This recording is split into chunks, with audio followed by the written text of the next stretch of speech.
भारत से हर साल तकरीबन 20 लाख टूरिस्ट थाईलैंड घूमने जाते हैं, जिनमें से 70% पुरुषों की संख्या है। और थाईलैंड के बारे में फैलाए गए एक झूठ के कारण हजारों युवा वहां तकलीफ में पड़ जाते हैं। तो आइए जानते हैं इसके पीछे की पूरी सच्चाई। थाईलैंड में दुनिया भर से विदेशी नागरिक घूमने आते हैं और इनके आकर्षण का केंद्र होता है यहाँ के बीचेस, बार्स, नाइट लाइफ और खूबसूरत नज़ारे। मगर भारत के कुछ युवा एक गलत फहमी पाल कर थाईलैंड पहुंच जाते हैं, जिसकी उन्हें भारी कीमत चुकानी पड़ती है। और वो गलत फहमी है वेश्यावृत्ति यानी कि प्रोस्टिट्यूशन। इन युवाओं को काफी सारे वीडियोस देखकर ऐसा लगता है कि यहाँ वेश्यावृत्ति यानी कि प्रोस्टिट्यूशन बिल्कुल लीगल है और इसी लालच में ये थाईलैंड के लिए निकल पड़ते हैं। जबकि 1960 में ही यूएन ने वेश्यावृत्ति को लेकर एक बिल पास कराया था, जिसके बाद यहाँ वेश्यावृत्ति इलीगल हो गई, जिसमें पकड़े जाने पर 6 महीने की जेल और तकरीबन $1000 का जुर्माना हो सकता है। थाईलैंड के छोटे शहरों में तो आपको ये सब कुछ देखने नहीं मिलेगा, लेकिन जैसे ही आप थाईलैंड की बड़ी सिटियों में जाएंगे, जैसे बैंकॉक, फुकेट, पटाया, तो यहाँ का माहौल देखकर आपको लगेगा कि यार जो सुना था वो तो सच ही निकला। लेकिन यहीं पर इंसान धोखा खा लेता है।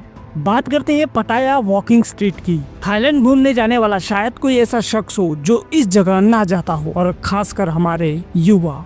इस जगह पर जैसे ही एंट्री होती है, आपको left and right side bars की भरमार मिल जाएगी और साथ ही बाहर खड़ी लड़कियों के हाथ में होगी शराब। अब इन्हें देखकर कुछ लोगों को ऐसा लगता है कि ये प्रोस्टिट्यूट है, मगर असल में ये उस बार की एडवर्टाइज और मार्केटिंग करने वाली महिलाएं हैं। अब थाईलैंड में उस लेवल का फ्रीडम है कि यहाँ खुले तौर पर बियर पीना, छोटे कपड़े पहनना, ये सब आम बात है। और ऐसे ही नज़ारे देखकर हमारे यहाँ के कुछ ठरकी फिसल जाते हैं और फिर इनके साथ होता है एक स्कैम। इन बार्स के सामने खड़ी रहने वाली या बीचेस के पास खड़ी रहने वाली ये महिलाएं ऐसे ही ठरकियों को ढूंढती रहती है, और जब उन्हें इनके मतलब का इंसान मिल जाता है तो उसे एक कमरे में ले जाकर जमकर शराब पिलाई जाती है। और जैसे ही शराब पीकर ये युवा नशे में चूर हो जाते हैं तो फिर इनके जेब पर हाथ साफ कर ली जाती है, और अगर आपका पासपोर्ट साथ में है तो आपका पासपोर्ट भी चोरी हो सकता है। हालांकि कुछ लोग इस चीज में कामयाब भी हो जाते हैं, मगर ये आंकड़ा बहुत कम है, क्योंकि जिस महिला के साथ आप गए हैं, अगर आपने उसकी बात नहीं मानी तो वह आपको झूठे केसेस में फंसा भी सकती है और आप खुद को बेगुनाह साबित नहीं कर पाएंगे। जब से थाईलैंड की महिलाओं को इस बारे में पता चला है तो उन्होंने इसे एक व्यापार बना दिया है, क्योंकि वो जानती है कि यहाँ के युवा इन बातों पर फिसल जाएंगे और हम इसका फायदा उठाकर एक मोटी रकम इनसे वसूल कर लेंगे। इसी के अलावा कुछ ब्लॉगर्स के वीडियो भी पिछले दिनों वायरल हुए थे, जिनमें वो थाईलैंड के बारे में ये बता रहे थे